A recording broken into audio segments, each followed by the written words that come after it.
La fe viene por el oír, y el oír por la palabra de Dios. Aquí no solo escuchamos la palabra,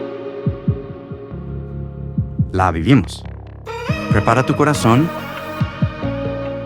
Bienvenido a Iglesia Libertad. El día de hoy yo estoy empezando una nueva serie que hemos titulado Cicatrices que cuentan una historia y la visión que declara victoria. Ni la Rosa de Guadalupe se le ocurren títulos tan buenos. Cicatrices que cuentan una historia y la visión que declara victoria.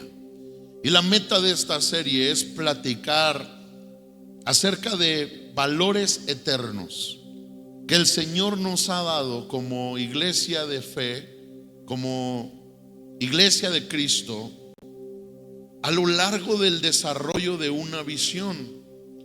Y la meta con esto es dos cosas. Uno, el que todos los que nos estamos añadiendo a esta familia de fe tengamos una misma visión, porque en el libro de los Hechos, que nos narra acerca de la iglesia primitiva, y la iglesia primitiva no solamente fue el inicio de la historia de la iglesia primitiva es la base de la iglesia que Dios anhela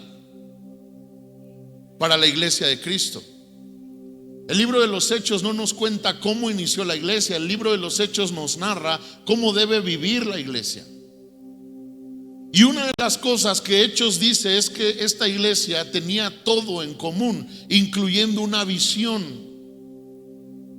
De hecho, la división no empieza por separarnos de un lugar, de una persona, de un grupo. La división empieza cuando ya no estamos de acuerdo en una visión. Puedes estar aquí, pero no estar en la visión.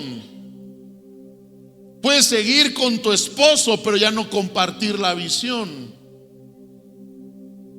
Hay muchos que ya somos división. Nomás nos ha faltado tomar la decisión.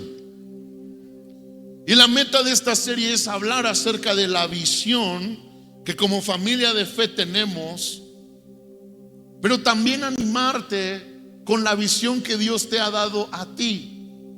Todos, al ser seres humanos, pero número dos, al ser hijos de Dios, debemos vivir bajo un contexto de visión. Porque escrito está que la falta de visión provoca muerte. Si tú no tienes visión, tú vivirás, con mucho respeto, una vida muy similar a la de un animal. Vivirás para nacer, crecer, reproducirte y morirte, sin sentido y sin propósito, sin rumbo. Y pasará el tiempo y así será tu historia. Pero lo que cambia la narrativa de tu historia es una visión, una certeza y una convicción del por qué existes, por qué estás en esta tierra y a qué te ha llamado Dios a vivir en esta vida. La vida de Dios va mucho más allá de ser gente que vive, de ser gente que trabaja, de ser gente que pues que vive nada más. La vida de Dios tiene que interrumpir un ciclo sin sentido para llevarnos a una vida de propósito y de eternidad. Entonces la meta con estas enseñanzas es esa: aclarar nuestra visión como familia de fe, pero también darte herramientas para que la visión que Dios te ha dado a ti como familia, como persona, como matrimonio, se pueda desarrollar. Y el día de hoy yo quiero hablar del siguiente punto. Yo le puse a esta enseñanza: cuando Satanás sabe que no te puede detener, te acelera. Cuando Satanás sabe que no te puede detener, te acelera. Juan capítulo 7 versículo 2 dice así: estaba cerca la fiesta de los judíos, la de los tabernáculos. Y le dijeron sus hermanos: sal de aquí y vete a Judea, para que también tus discípulos vean las obras que haces. Porque ninguno que procura darse a conocer hace algo en secreto. Si estas cosas haces, manifiéstate al mundo. Estas palabras suenan tan lógicas porque vienen de los mismos hermanos de Cristo, quien les está diciendo: oye, si tú tienes algo para dar, ¿qué haces aquí escondido? Viene una gran celebración y tú deberías ir y deberías predicar y deberías hacer milagros, porque si algo necesitas es darte a conocer y que todos sepan de lo que tú eres capaz.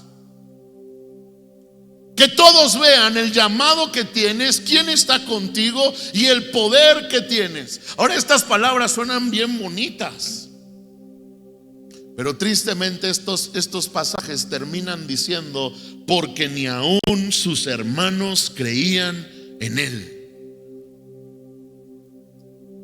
Hay mucha gente que puede darte las mejores palabras, pero el problema es que no creen en ti.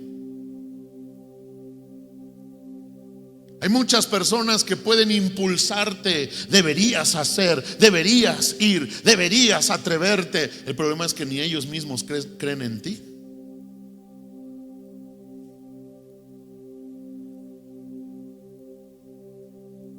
No siempre las palabras de acelera, no siempre las palabras de corre, no siempre las palabras de ve y hazlo son palabras de un contexto de amor y de desear en verdad que prosperemos. Muchas veces las palabras de acelérate tienen que ver con gente que no cree en nosotros.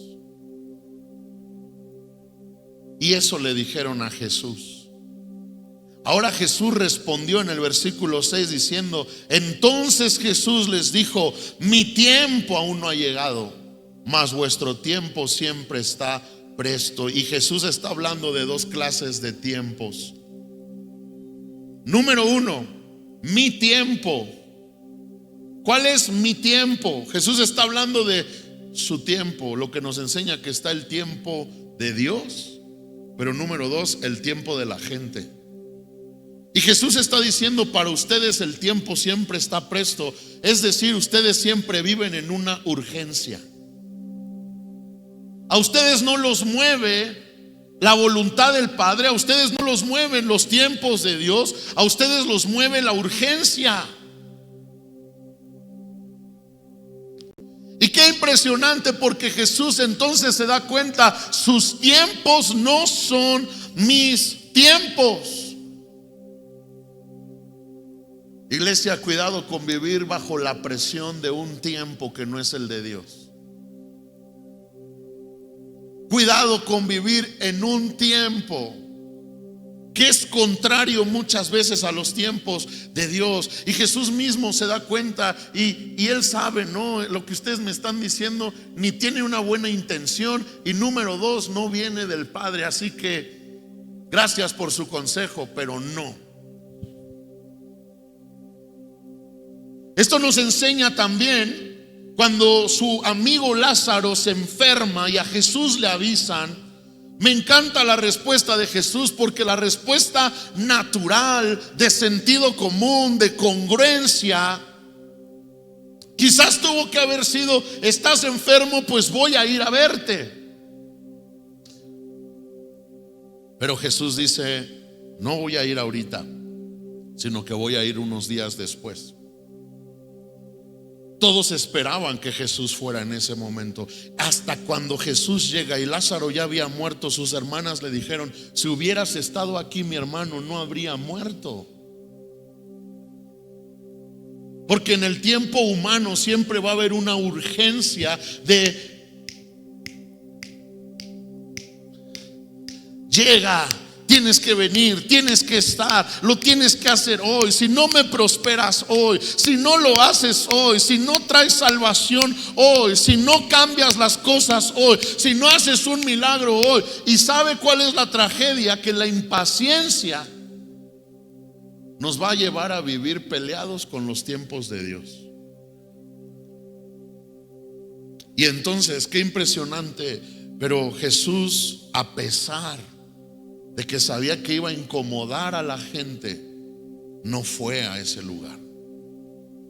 Porque Él sabía, yo no voy a sanar a un enfermo, yo voy a resucitar a un muerto. Porque otra vez hay cosas que no necesitan ser reparadas, hay cosas que necesitan ser reformadas. Hay cosas que Dios no quiere parchar, las quiere transformar. Hay matrimonios que Dios no quiere reparar, los quiere reformar. Y a veces Dios tiene que decir, pues mejor que se destruyan para que después yo pueda hacer una intervención poderosa, divina. A veces es mejor destruir un negocio para no volver a parchar algo que empezó siendo corrupto y después poder experimentar el poder de un nuevo nacimiento, de una reforma. Jesús esperó a que Lázaro se muriera. Pero lo que nos enseña es la diferencia entre los tiempos de Dios y los tiempos del hombre. Pero ahora hay algo aquí que tenemos que aprender, y es Hebreos capítulo 6 versículo 12: a fin de que no se hagan perezosos, sino imitadores de aquellos que por la fe y la paciencia heredan las. Hay dos cosas para heredar las promesas, y una es la fe. Y la fe tiene que ver con creer. Es pues la fe, la certeza de lo que se espera, la convicción de lo que no se ve. Yo creo que Él lo puede hacer. Yo creo que para Él nada es imposible. Yo creo que Él puede resucitar aún de los muertos a mi hijo. Yo creo, yo tengo fe. Y la fe es necesaria. Pero hay una segunda cosa: fe y a muchos nos encanta la fe, porque a veces la fe es hasta como cerrar los ojos y decir sí. Y hasta el último momento yo voy a creer, y hasta el último momento yo voy a tener una esperanza, y hasta el último momento. Pero las promesas no solo van a ser el resultado de creer. Las promesas necesitan también de paciencia. Y la paciencia no es fácil. ¿A quién le gusta tener paciencia? Hermanos, no nacemos con paciencia. En estos días recordábamos a mi hijo que desde que nació, desde pequeñito, a las 3 de la mañana se despertaba con unas ganas de su biberón, que pegaba unos gritotes. Y uno decía, pero lo están matando, ¿qué le está pasando? Revísalo, a lo mejor se le metió la culebra del maíz. A lo mejor algo ahí, un animal, un alacrán negro del desierto se metió en nuestra casa. Pero lo revisábamos y no tenía nada más que hambre de su lechita. Y le dábamos su lechita. Pero hasta el día de hoy, cuando mi hijo tiene sed, parece que tiene una desesperación. Tengo sed, y se agarra la garganta. Siempre le tengo que decir, paciencia, espérate, ahorita te lo doy, ya voy, es que tengo sed. Y por naturaleza somos impacientes. Pero la impaciencia es un problema si quieres heredar promesas. La paciencia no nos gusta, pero es algo que tenemos que aprender si entendemos que vivimos para algo más grande que una vida natural. Yo voy a heredar promesas, por lo tanto tengo que desarrollar paciencia. Paciencia. Santiago 1:3, hermanos míos, tengan por sumo gozo cuando se hallen en diversas pruebas. A veces la palabra nos enseña que los valores de la tierra y los valores de lo eterno están invertidos. El mundo nunca nos va a decir gózate en las pruebas. Pero Jesús sí dice, tengan por gozo cuando se hallen en pruebas. Porque hay algo que la prueba puede producir en tu corazón, que nunca va a provocar el bienestar. Y no es ninguna pedrada a las becas del bienestar, nomás me refiero al bienestar. Tengan por mucho gozo cuando se hallen en diversas pruebas, sabiendo que la prueba de tu fe produce paciencia. ¿Sabes cómo se desarrolla la paciencia? Cuando prueban tu fe. Cuando Dios te dijo vas a tener un hijo, pero ya tienes 99 y no hay ningún hijo. Cuando Dios te dijo vas a salir de Egipto y sales, pero ahora te vienen persiguiendo y tienes un mar enfrente. La prueba va a producir paciencia. Mas tenga la paciencia su obra completa, para que sean perfectos y cabales, sin que os falte alguna cosa. Podemos ser gente muy espiritual y de mucha fe, pero con poco carácter.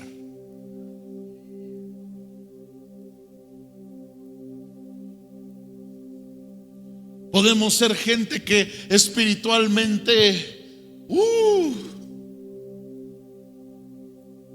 mírame las cicatrices, este fue de un demonio en el 2000, me mordió. Mírame el cuello, Jezabel me jaló con un lazo, pero lo rompí. Mira mis pantorrillas, los perros de Belcebú se escaparon, me mordieron, pero los pisé. Y a veces somos gente que espiritualmente se cree la mamá de Tarzán, pero a la luz de la palabra, la verdadera fe no se prueba con tus historias místicas. La fe se prueba con perseverancia. Y perseverancia solamente es el resultado de paciencia. Voy a esperar en Dios. Voy a esperar a la voluntad de Dios. Voy a esperar en la palabra de Dios.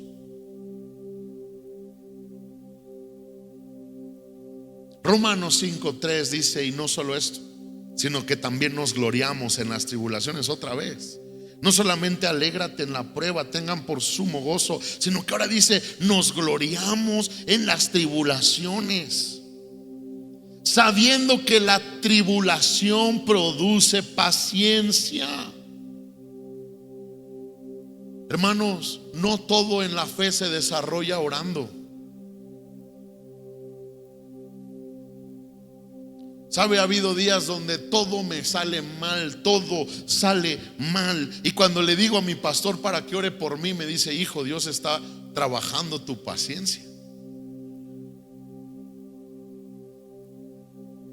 A veces sentimos que pequeñas cosas son el diablo y tenemos que interceder para que sean quitadas, pero quizás hay más veces donde el cielo está a favor de cositas que están ayudando a nuestro corazón a crecer en paciencia. Porque el resultado de la paciencia es que va a ser de nosotros hombres y mujeres como con entereza de carácter.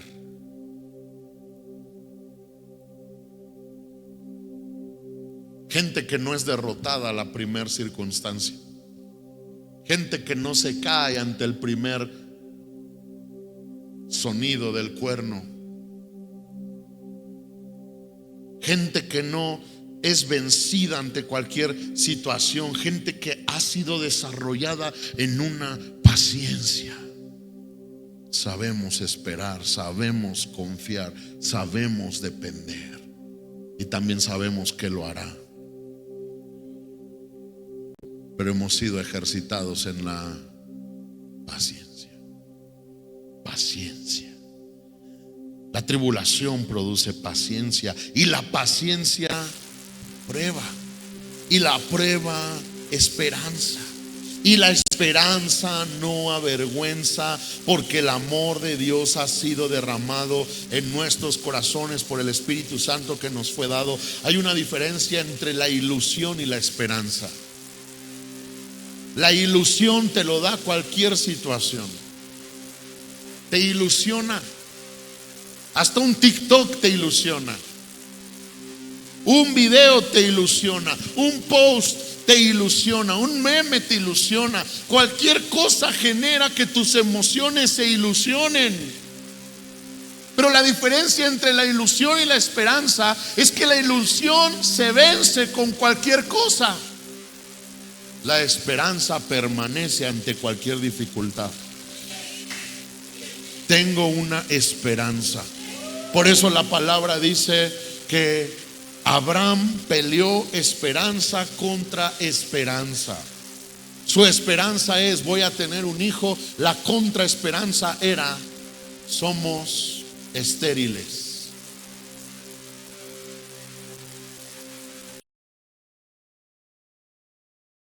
De esperanza. Porque al paso del tiempo el ilusionado acaba amargado.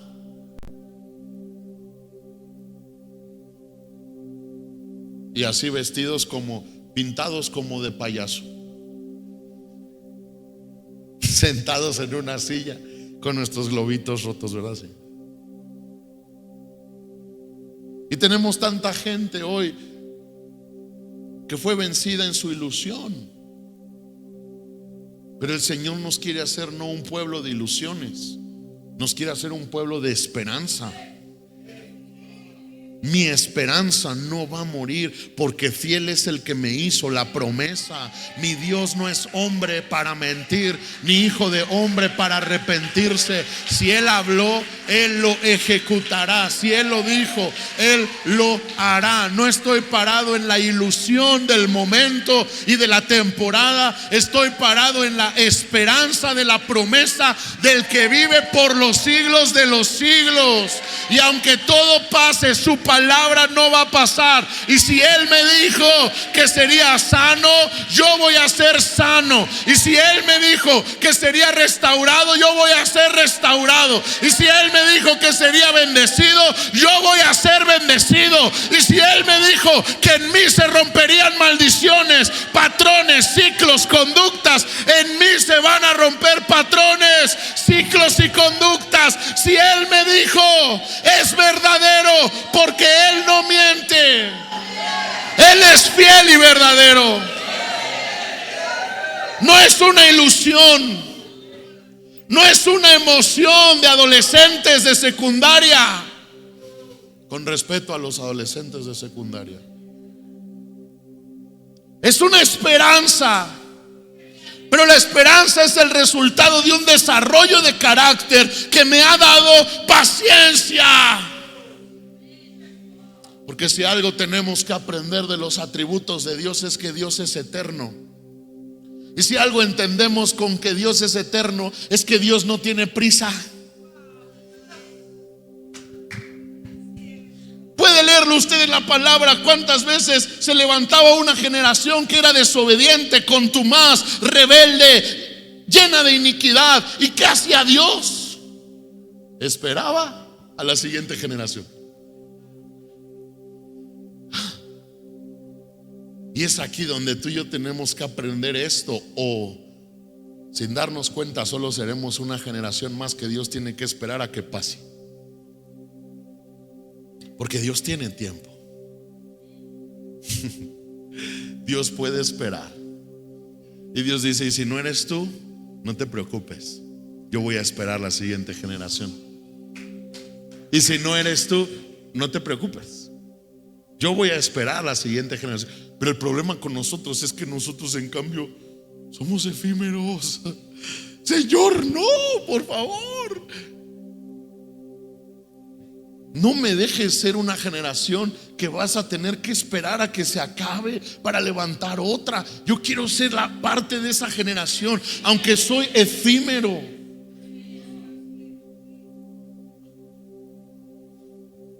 Que mis pocos años sirvan para impactar lo eterno.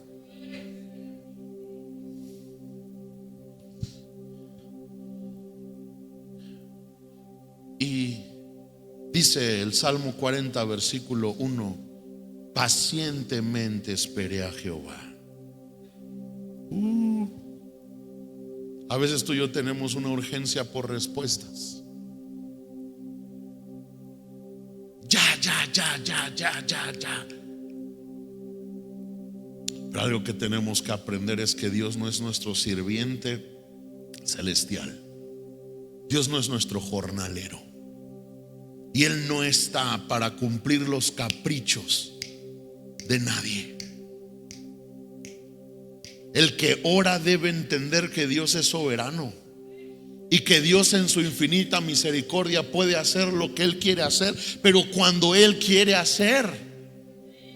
No es cuando yo quiero, no es cuando yo digo. ¿Sabe? Yo estoy consciente que yo estoy parado hoy en el tiempo de Dios. No es que soy mejor a una generación pasada. Es que estoy parado en una temporada diferente. Hay muchas cosas que mis papás oraron, clamaron, buscaron, pero no vieron. Y yo las estoy viendo. Y no porque sea mejor que ellos, solamente es porque estoy en un tiempo de Dios. Cuando tú reconoces quién es Dios, no te tienes que pelear con Dios. Debes entender que Él es soberano. Entonces, pues ¿para qué oro?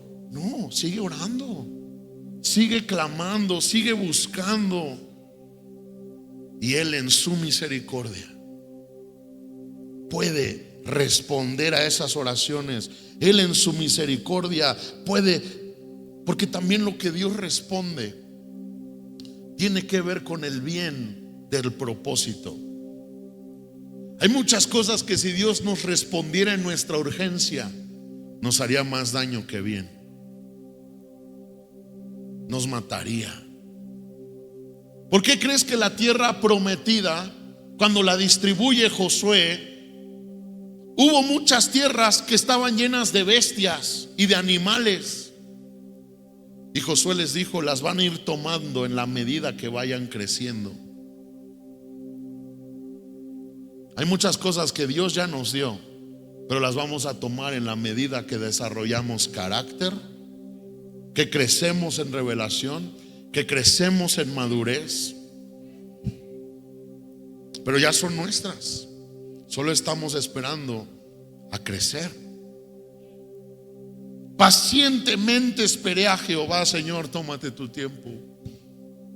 Señor, cuando tú quieras. Señor, no tenemos prisa. Y se inclinó a mí y oyó mi clamor y me hizo sacar del pozo de la desesperación, del lodo cenagoso. Puso mis pies sobre peña y enderezó mis pasos. Puso luego en mi boca cántico nuevo, alabanza a nuestro Dios. Verán esto muchos y temerán y confiarán en Jehová. Y otra vez se repite el principio. Pacientemente esperé a los tiempos de Dios, no mi urgencia. Pero cuando Él viene, Él pone un nuevo canto en nuestra boca. No parcha nuestro canto viejo. Y aquí estoy yo, el de siempre, amargadito, frustradito, con mucho dolor, pero tú me conoces y mi vida es tuya y para ti pacientemente esperé. Deja que Dios te reforme. Deja que Dios haga una obra nueva en tu vida.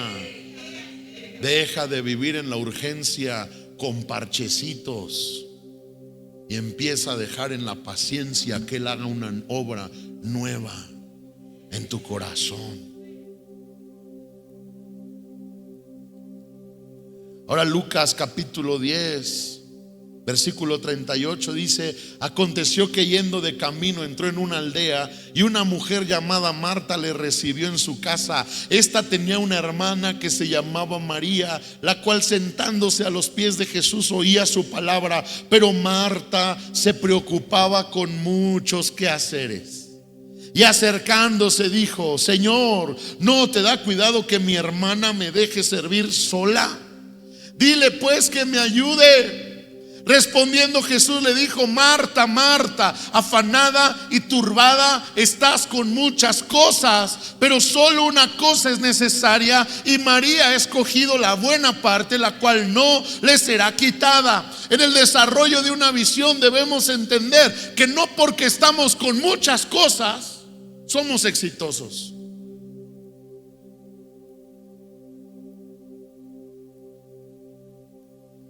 Marta, con muchas cosas, bien ocupada, y ya me la imagino moviéndole ahí a la olla y recibiendo una llamada. Sí. Y corriendo y haciendo. Y yo creo muchos podrían haberla visto y dicho: wow, Marta. Mi goal en la vida, quiero ser como ella, mujer empoderada.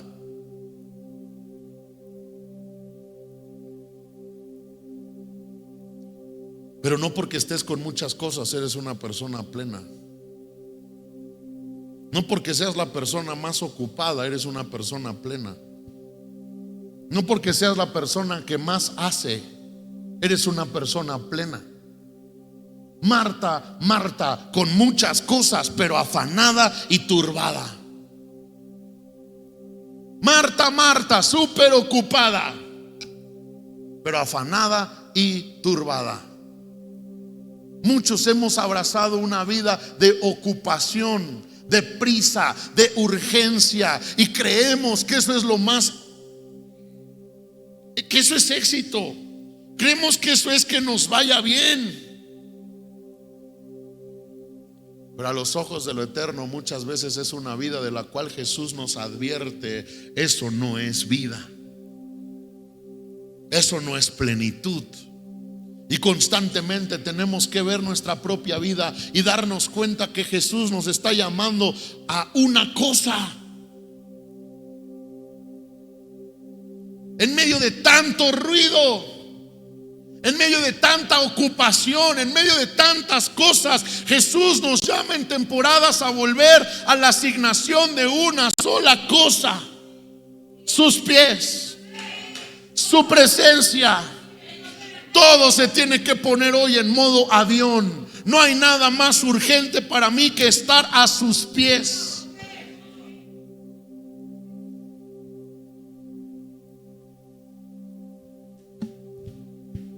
Pedro le dijo a Jesús: ¿a quién iremos si solo tú tienes palabras de vida eterna? Y a veces parece que nosotros vivimos en un valor invertido, donde pensamos que más la vida eterna viene de nuestras llamadas. Entre más me llamen, entre más.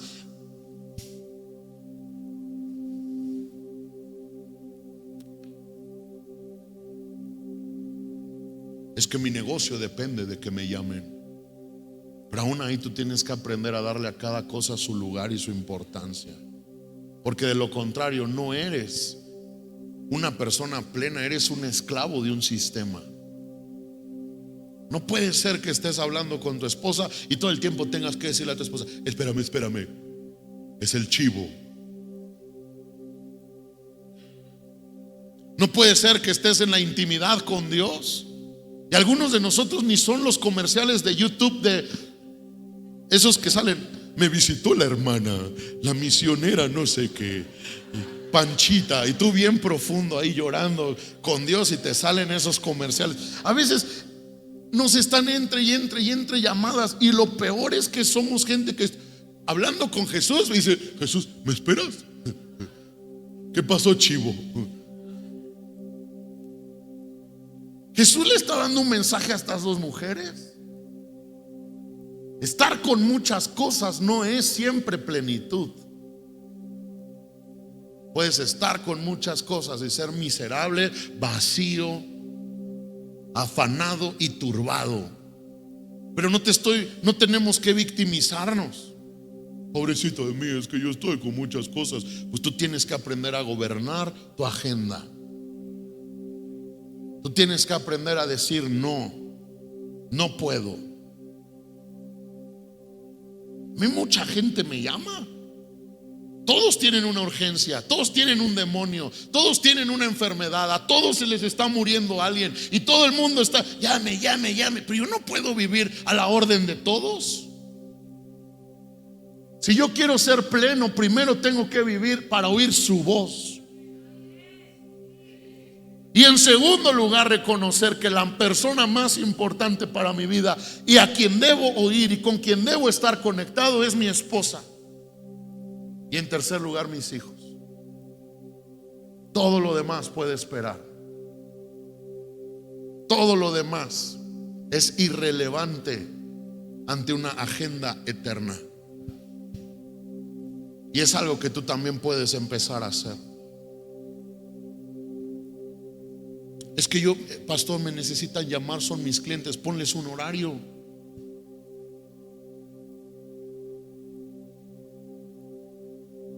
Pero vivir con muchas cosas no siempre es la mejor vida que puedes vivir. A veces tenemos que volver a la una cosa, estar a sus pies, y todo lo demás tiene que esperar.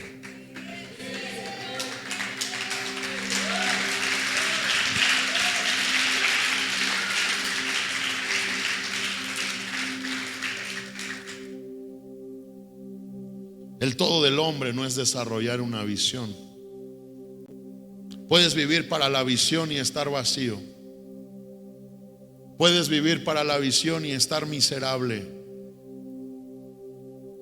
Es impactante cómo se ha desarrollado el depresión postparto, depresión postboda, depresión postgraduación, depresión post. ¿Por qué? Porque creímos tontamente que al lograrlo estaríamos plenos. El día que tenga mi título, el día que me case, el día que ponga mi changarro. Mire, todas esas cosas son bonitas, pero no te pueden llenar. Te sirven para la foto y para el recuerdo, pero no te pueden llenar.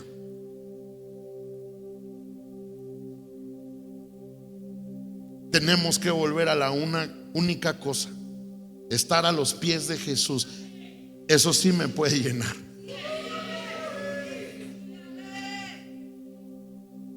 El todo del hombre no es desarrollar una visión, es estar con Jesús. Podemos hacer muchas cosas y seguir vacíos, pero también aprendemos algo: la impaciencia nos va a montar sobre la urgencia. Siempre vivir sobre la urgencia. Urgencia, urgencia, urgencia, urgencia, urgencia. Tengo que. ¿Y sabe cuál es el problema? Que la urgencia no siempre es un ritmo sostenible. La urgencia es algo que vas a poder hacer mientras tengas salud. La urgencia es algo que vas a poder hacer mientras seas joven. La urgencia es algo que vas a poder hacer mientras haya ciertas condiciones. Y la diferencia entre la urgencia y el ritmo es que en un ritmo tú estableces el paso. En un ritmo tú entiendes, es primero Dios y luego todo lo demás. Dios y todo lo demás. Dios y todo lo demás. Todo puede esperar, pero es primero Dios y después todo lo demás. Dios y todo lo demás. No vivimos en urgencias, encontramos un ritmo. Dios, todo lo demás. Dios, todo lo demás. Porque el deseo de Dios no es que seamos gente como un cohete. que brilla bien bonito 5 segundos, pero luego no se vuelve a levantar. El deseo de Dios es que desarrollemos visiones que incluso son generacionales. Visiones en las cuales caben nuestros hijos y los hijos de nuestros hijos y los hijos de sus hijos. Ese es el deseo de Dios. Por eso necesitas encontrar un ritmo y no caminar por la urgencia efímera de un sistema que tiene prisa porque no es eterno. Pero Dios no tiene prisa. Y si el cielo no tiene prisa, ¿por qué yo voy a vivir con prisa? Uno de los frutos del Espíritu incluso es la paciencia. Buenos días. Qué bueno que vino a la iglesia. Dios le bendiga. Cuando pasas tiempo con el Espíritu Santo, una de las cosas que Él debe desarrollar en ti es paciencia. Paciencia. Voy a esperar en ti. Voy a esperar en tus tiempos. Voy a esperar en tu voluntad. Voy a esperar en tu palabra. Paciencia no es no hacer nada. Paciencia es hacer lo que a mí me toca, pero esperar con lo que a Él le toca. Ya hice todo lo que yo tenía que hacer, ahora te toca, pero voy a esperar. Pacientemente esperé a Jehová. Ojalá lo hicieras hoy, pero si no es ahora, será mañana.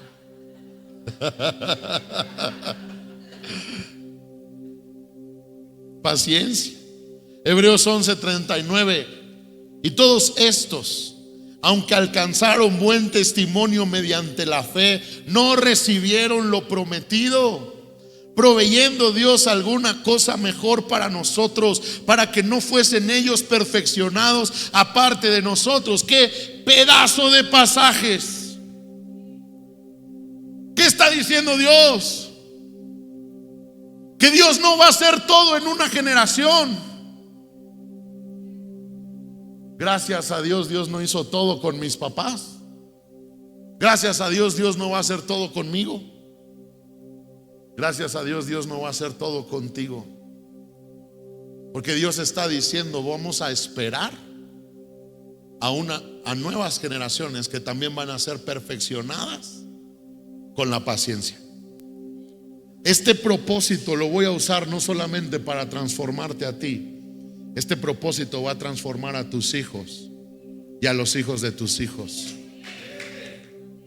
Gloria a Dios que Él es paciente y está usando y proveyendo de los recursos, de los propósitos para perfeccionar a los que vienen también. Por eso yo tengo que enseñar a mis hijos a vivir. Porque si les resuelvo todo el conflicto, yo no estoy viendo el panorama completo de entender que un día, el día que yo no esté, ellos también van a tener que enfrentar cosas como yo las enfrenté. Y si yo les resuelvo toda la vida, haré de ellos gente traumada. Porque el día que yo no esté, ¿quién les va a resolver el conflicto? Pero si yo los enseño a vivir, ellos sabrán lidiar con frustración, sabrán lidiar con condiciones en contra, sabrán lo que deben hacer y a quién deben ir.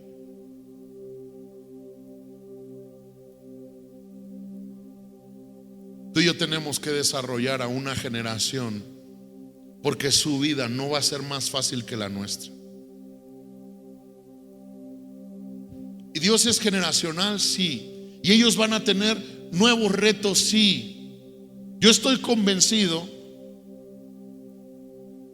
que el que empieza algo tiene diferentes retos con el que lo continúa. Pero no quiere decir que una cosa es más fácil que otra. Ambas cosas tienen reto. Y tú y yo tenemos que desarrollar a nuestros hijos para ejercer y llevar una visión, porque fácil no va a ser. Necesitamos ayudarlos a desarrollar carácter, templanza, paciencia, sabiduría, capacidad de oír la voz de Dios. Creo firmemente que tener hijos es un entrenamiento para ayudarlos a aprender obediencia. Porque hoy me tienen que obedecer a mí mis hijos, pero mañana obedecerán la voz de Dios. Y si yo no los entreno a ser obedientes a mi voz, ¿cómo van a obedecer a un rey?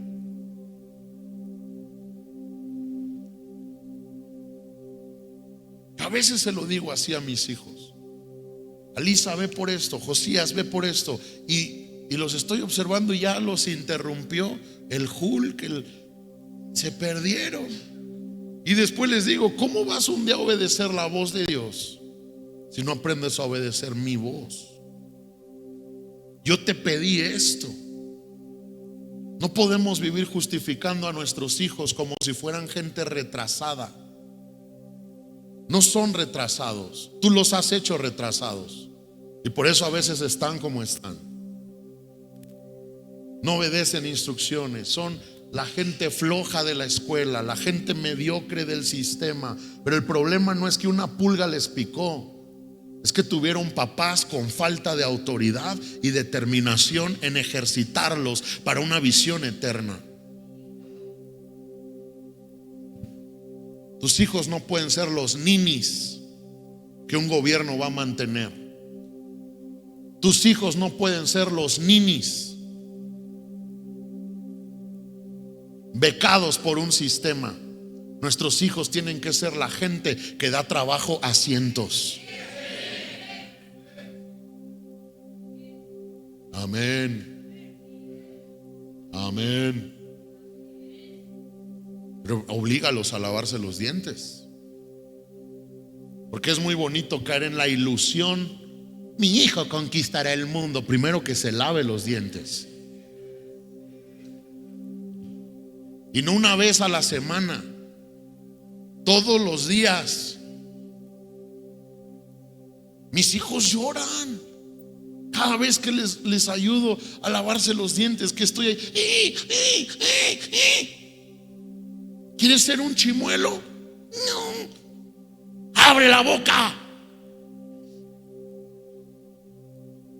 A veces hasta a uno le dan ganas de: pobrecitos, pues su alientito de bebé apestosito no está tan mal. Déjalo, todavía huele a lechita. Lechita podrida. Pero si desde hoy no desarrollamos a nuestros hijos, ¿cómo van a ser conquistadores? Si desde hoy vivimos solapándolos con todo. Abre su cuarto: ay, voy a hacer como que no vi. Voy a hacer como que no oí. Voy a hacer como que no te vi. No le voy a decir a tu papá. No esperes que tengan un matrimonio victorioso. Pero esa es otra historia y me estoy perdiendo.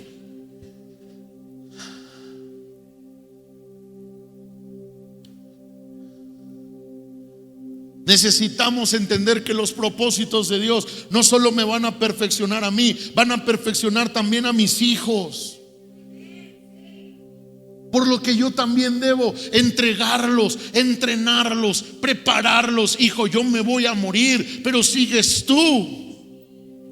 Y es la oportunidad de tu vida. Tú decides si eres un fracasado o si eres un hombre y una mujer que prospera, que se levanta y que persevera. Pero deja de pensar que está en la sangre, deja de pensar que está en el aire, deja de pensar que es porque te picó la misma araña que picó a Spider-Man. No, es una decisión. Proverbios 16:32. Mejor es el que tarda en airarse que el fuerte, El que se enseñorea de su espíritu, que el que toma una ciudad. Otra vez, la Biblia nos está enseñando los valores invertidos en los cuales vivimos dentro de una sociedad corrupta que llama a lo bueno malo y a lo malo bueno. Hoy en día, ¿qué queremos ser en la historia? El más fuerte, el más grande. Pero ¿qué dice la Biblia? Es mejor tener dominio de ti mismo que ser fuerte.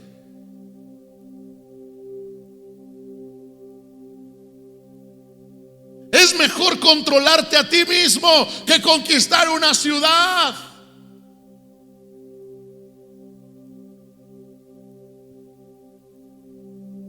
Porque de nada te va a servir conquistar ciudades si después no tendrás una historia que contar.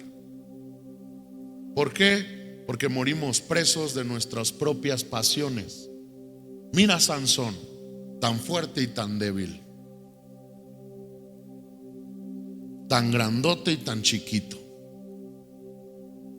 O como dijo Paquita, la del barrio, parecías tigre y resultaste gatito vegetariano.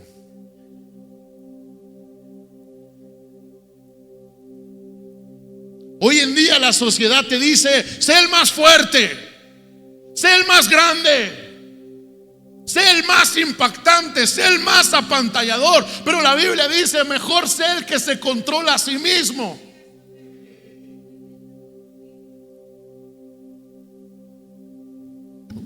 Lucas 12:16 también les refirió una parábola diciendo: la heredad de un hombre rico había producido mucho. Y él pensaba dentro de sí diciendo: ¿qué haré? Porque no tengo dónde guardar mis frutos. Y dijo: esto haré, derribaré mis graneros y los edificaré mayores, y allí guardaré todos mis frutos y mis bienes. Versículo 20: pero Dios le dijo: necio, esta noche vienen a pedirte tu alma, y lo que has provisto, ¿de quién será? Así es el que hace para sí tesoro y no es rico para con Dios. Dos cosas, dos valores invertidos. Hoy vivimos pensando: yo quiero tener más. Pero Dios dice: necio, porque de nada te sirve tener más si no sabes a dónde va a ir tu alma. Necio, de nada te sirve tener más si te vas a morir y vas a vivir en un castigo eterno. Y puede leer la historia de ese pobre llamado Lázaro y ese hombre rico que todos los días hacía fiesta en su casa. Pero a veces vivimos en valores invertidos, creyendo que lo que hoy tenemos resuelve nuestro problema eterno, cuando no es así. Lo que hoy tienes es efímero, pero de nada sirve lo que hoy tienes si no resuelves a dónde va a ir tu alma cuando Jesús te llame a cuentas. Pero el segundo tema que esto nos enseña de valores invertidos es: necio, ¿de qué te sirve tener tanto si no tienes una generación que va a continuar con ello? Los valores hoy en día para muchos, ¿cuántos jovencitos alucines tenemos escuchando Peso Pluma? Y toda esa música basura, alucin, ilusionados con: y yo un día, y voy a ser el mero, y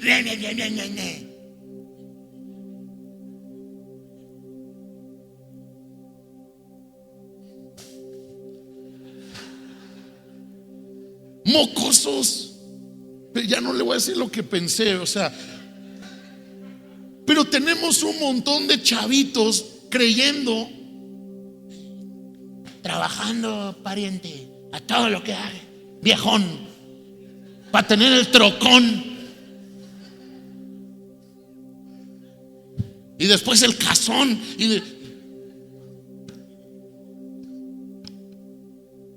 Necio, ¿de qué te sirve tu mentalidad alucín si te vas a morir? ¿Y quién va a continuar con lo que tú hayas logrado? Porque hoy el humanismo a muchos nos ha llevado a una mentalidad de ya no tener hijos, cuando la Biblia dice: multiplíquense Los que somos de Dios no le debemos tener miedo a hijos. Es que está bien difícil, es que la economía. ¿Y dónde está tu Dios? ¿No crees que si Dios te da otro hijo, también Dios te va a proveer?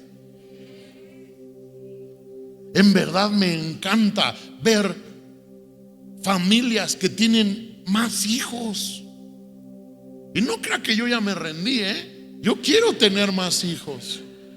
Claro, estoy esperando que Dios me los mande, pero yo quiero más hijos. Mi esposa quiere más hijos. Pero hoy vivimos en una sociedad donde creemos entre menos hijos mejor, porque los hijos como uno gasta en ellos. Y sí, la verdad, sí, los hijos son caros. Pero si Dios te los da, también Dios te va a proveer para tus hijos. Qué increíble ver a los judíos hoy en día. Mi papá siempre contaba esta historia que le impactó tanto un día en Cancún y vio aterrizar un avión cuando de pronto se bajan unos judíos y mi papá se queda viendo y dice: ahí va el papá, ahí va la mamá, el hijo.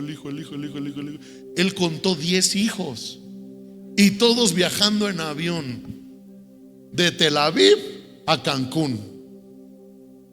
Pero aquí las familias, nomás uno, güera, para que vayamos a Wanda.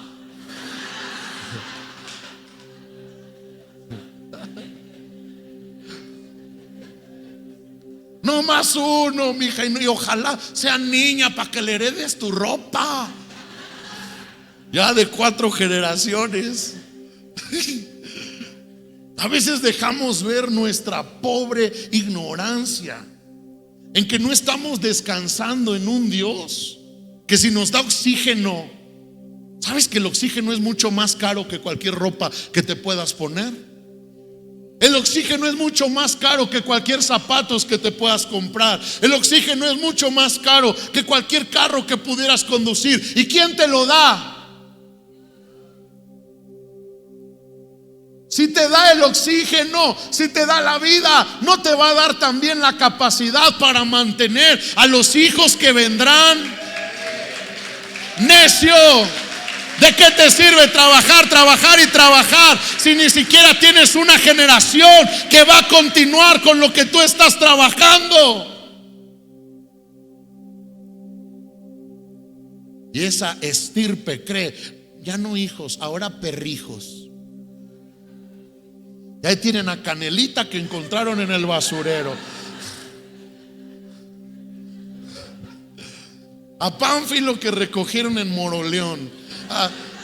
Tienen su colección, su casa hogar de perros. Pero un hijo no, porque sale caro. Tenemos valores invertidos. Y hoy el Señor nos está enseñando, si queremos desarrollar una visión, no podemos creer que esa es nuestra manera. Esa es la manera de la palabra.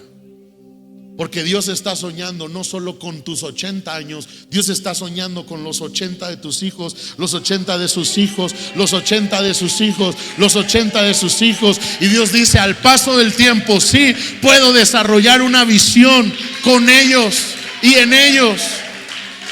Dale un aplauso a Dios, sacúdete el engaño del diablo que se ha metido en tu mente. Sacúdete esa manera de pensar humanista que muchas veces es contraria a Dios. Ustedes dicen: ¿aquí la dejamos o acabamos? Acabamos, ya no pueden más. Seguimos. Yo sé, algunos ya no pueden más, pero vamos a darles un poquito más. Marcos capítulo 4 versículo 30 dice: ¿a qué haremos semejante el reino de Dios? ¿O con qué parábola lo compararemos? Es como el grano de mostaza que cuando se siembra en tierra es la más pequeña de todas las semillas que hay en la tierra, pero después de sembrado crece y se hace la mayor de todas las hortalizas y echa grandes ramas, de tal manera que las aves del cielo pueden morar bajo su sombra. Y estos pasajes nos tienen que enseñar a valorar lo pequeño. Yo tengo en mis manos una semilla de mostaza. Es tan pequeña que es difícil que alcances a ver una por una. Pero aquí hay estas pequeñas semillitas de mostaza. Apenas la puedes percibir cuando la tocas. Es pequeñita.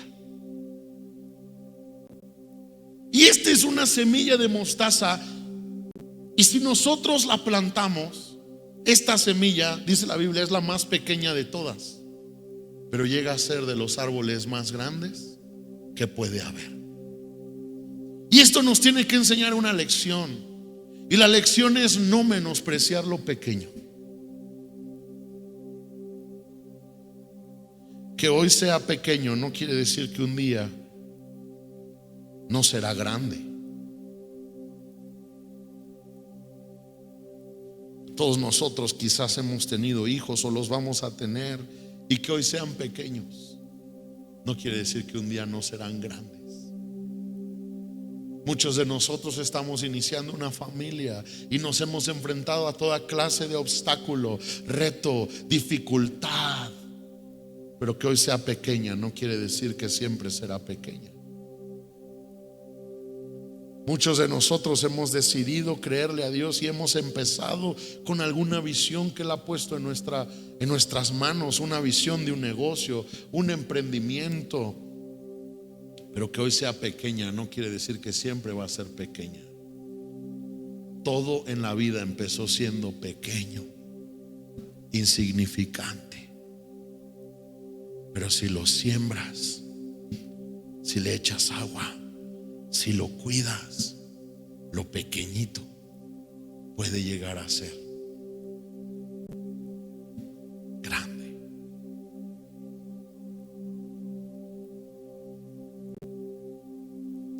Debemos renunciar a sentirnos incomodados, molestos por lo pequeño, porque lo pequeño es lo que Dios usa para llegar a ser grande. Jesús fue un bebé y ese bebé fue el Salvador del mundo. Jesús nació de una pequeña ciudad, pero esa ciudad se volvió conocida como el lugar donde nació el Salvador del mundo.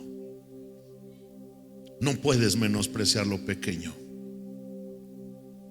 No te puedes quejar de lo pequeño. Tenemos que aprender a agradecer por lo pequeño, porque quizás hoy tenemos una semilla, pero antes no teníamos ni la semilla. ¿Es pequeña tu semilla? No te preocupes, por lo menos tienes una. Antes no tenías ni una semilla, antes no tenías el entendimiento del poder de la semilla. Hoy lo tienes. Hoy sabes que esa pequeña semilla puede volverse la sombra para muchas aves y el hogar para muchas bestias. Y es la parábola con la cual Cristo compara la semilla de mostaza con el reino de los cielos. Empieza siendo pequeñito, pero empieza a tener frutos, sombra, repercusiones eternas que empiezan a impactar muchas otras cosas. No tengas miedo de lo pequeño, porque entre más pronto aprendes a disfrutar lo que estás viviendo, más pronto el Señor te podrá promover. He aprendido que la queja nunca me va a sacar de un estado.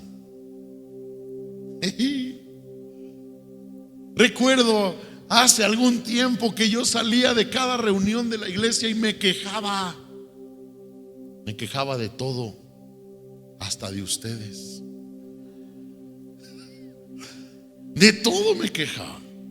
El que dirigió la alabanza, le decía a la pastora, le faltó unción. El que tocó le faltó ensayar. El que prende las luces vive en su propio tiempo. El que abre la puerta, el que estaciona los carros. Hasta de mí me enojaba el que predicó la palabra.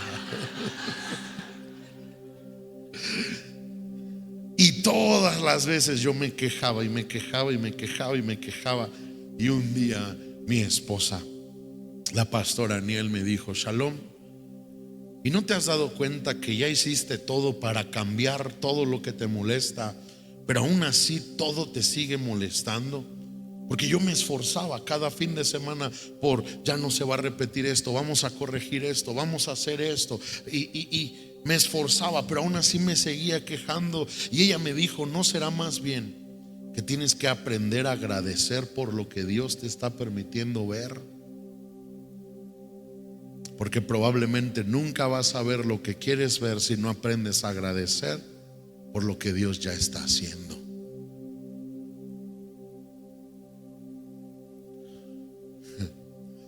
Y ahora, delante de Dios, yo salgo de cada reunión y agradezco. Toda mi plática con la pastora Aniel es: no te pases. ¿Viste lo que Dios hizo?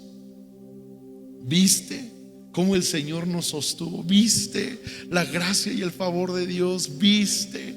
Y ella también: sí, no manches, y tú viste esto, sí, y viste aquello. Y ya hasta mis hijos están añadiendo a nuestra conversación. Y ahí empieza José: y mi clase estuvo bien chida, papá. Y Alisa también: mira, hicimos una coronita bien genial, papá. Pero nosotros somos los que hacemos un ambiente. O agradecemos por la gracia y el favor de Dios que estamos viendo hoy. Cuando estabas enamorado, ¿qué querías? ¿Estar con tu esposa o tu esposo? Pero hoy que estás con ella, ¿por qué te quejas?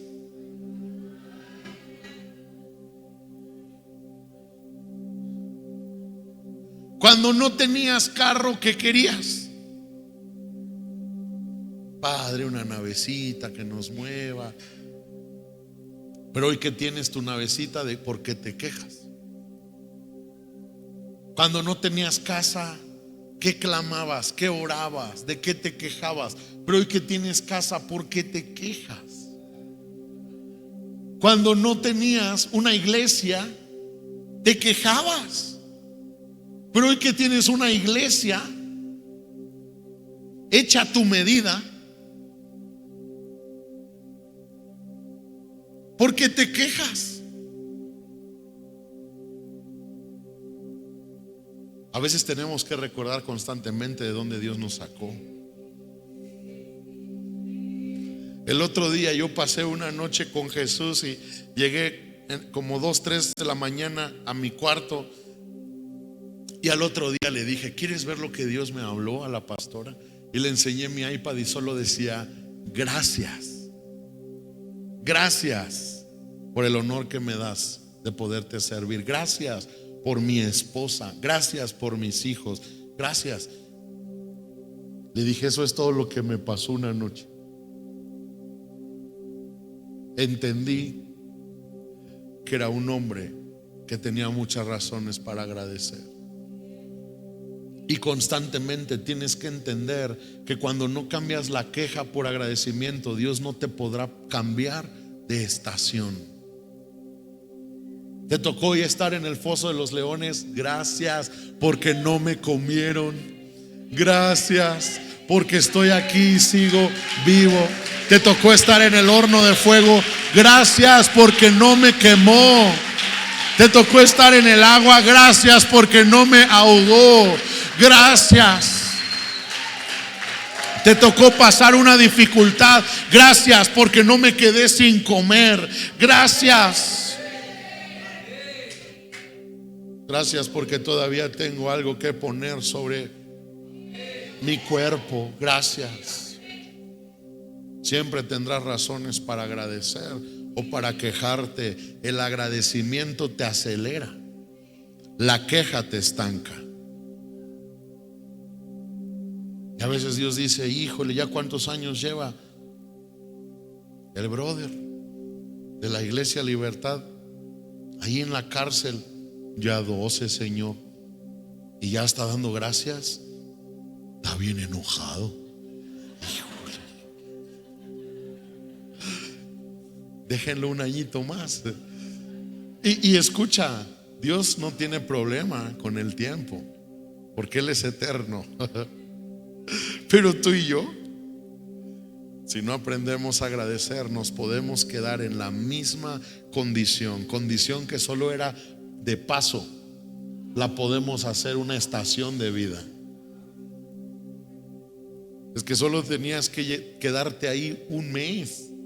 Ya llevas 3 años. Solo tenías que quedarte ahí 3 días y ya llevas ahí 3 meses. Entre más pronto aprendes a disfrutar lo que estás viviendo, más pronto el Señor puede promoverte. Por alguna razón no tienes tu carro y te vas en el transporte, agradece a Dios. Súbete al transporte y aunque no prendan el clima y traigan las canciones de Peso Pluma y 3 alucines pegándole al piso de la combi, dile a Dios gracias porque puedo pagar el transporte. Y si no puedes pagar un transporte y te vas a pie, dile a Dios gracias porque tengo la salud para caminar y tú eres bueno y tú estás conmigo. Si te vas en una bicicleta, dile a Dios gracias porque eres bueno, porque me ayudas, porque no me dejas. Si tu carro arranca, gracias Señor, porque arrancó y por lo menos si llego a mi casa.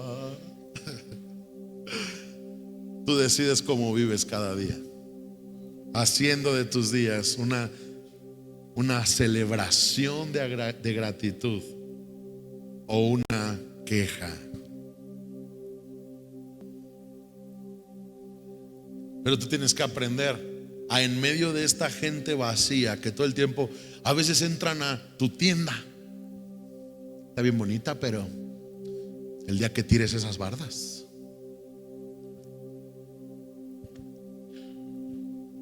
te acabas de graduar, qué bonito, pero el día que tengas tu doctorado, bajaste 3 kilos y estás bien feliz, qué bonito, pero el día que ya no te parezcas a Santa Claus.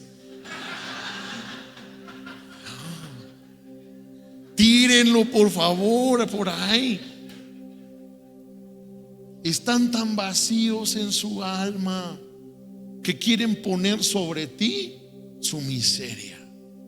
Pero tú tienes que aprender a no depender de esa gente y de esos comentarios, y al contrario, llenarte de gozo porque sabes que estás caminando sobre milagros. Quizás para gente es insignificante verte sentado en un restaurante, pero solo tú sabes el milagro que hay atrás de eso. Quizás para gente es insignificante verte vestido como te vistes, pero solo tú sabes el milagro y la gracia que hay detrás de eso.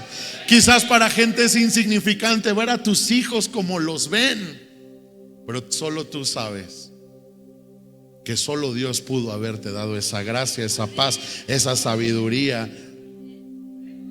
Así que nunca dejes que la gente miserable quiera agujerar tu barquito.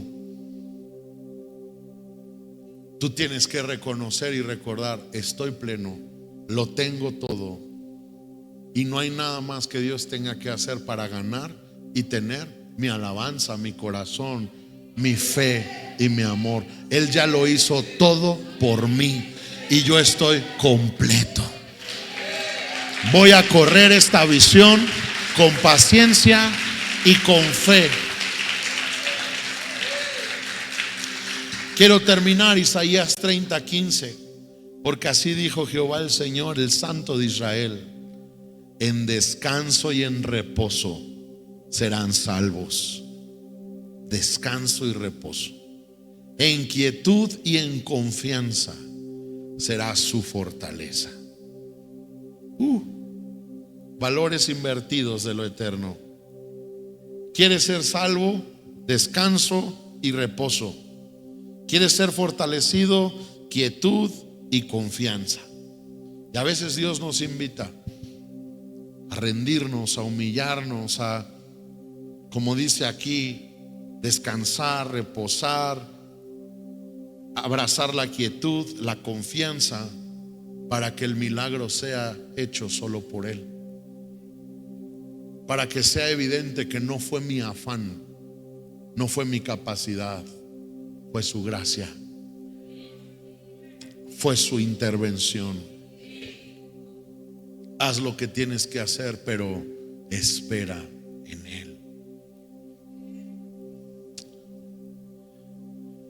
Renunciemos a la inmediatez, renunciemos a la prisa. Él va a hacer lo que quiere hacer conmigo, y si soy fiel, va a levantar a mi generación y va a contar también con ella. Si hoy alguien reconoce que necesita alinearse a los tiempos de Dios, abrazar la paciencia, soltar la inmediatez, reconocer que solo Él puede desarrollar la visión que Él te ha dado, y aún ser parte de la visión que tenemos como cuerpo de Cristo, como iglesia, yo quiero invitarte a que te pongas en pie, salgas de tu lugar y vengas al altar. Aún quizás hoy hay gente que dice: yo ni sé cuál es mi visión de vida, yo ni sé cuál es la visión para mi casa. También sal de tu lugar, ven al altar y pídele a Dios una visión, pídele a Dios un propósito, pídele a Dios te revele para qué existes y vives. Y si vienes al altar, te quiero invitar a rendirte delante de Dios. Puedes levantar tus manos, puedes cerrar tus ojos. Y hoy tenemos que reconocer que no podemos seguir viviendo ante el ritmo de los hombres. Los hermanos de Jesús le dijeron: si te quieres dar a conocer, sal de aquí, ve. Lo apresuraron, lo empujaron, lo querían acelerar, pero Jesús tuvo que reconocer: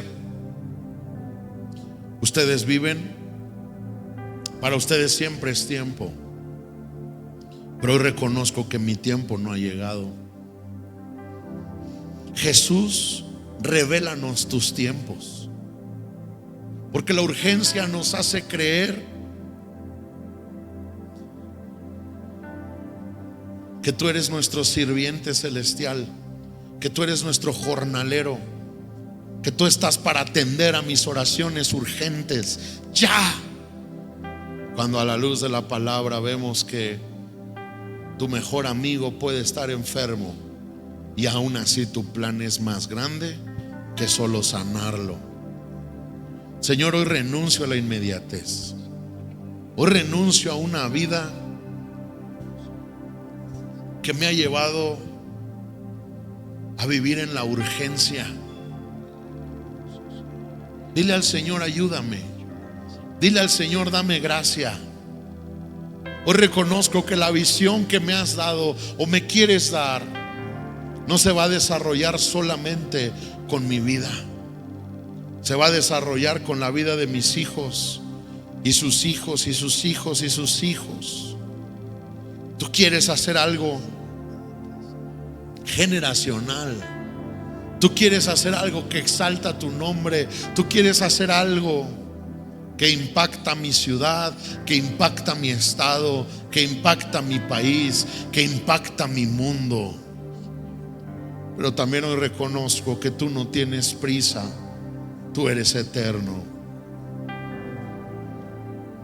¿Por qué voy a correr cuando Dios camina? ¿Y por qué voy a caminar cuando Dios corre? Señor, yo quiero vivir a tu ritmo. Hoy suelto mis afanes, hoy suelto mi dolor y mi frustración de lo que no ha ocurrido. Hoy suelto la queja. Quizás cuántas veces he clamado por un familiar y no ha venido a tus pies. Quizás cuántas veces he clamado por un cambio y hasta hoy parece ser que no lo veo. Pero hoy tengo que entender y reconocer: tu plan es más grande.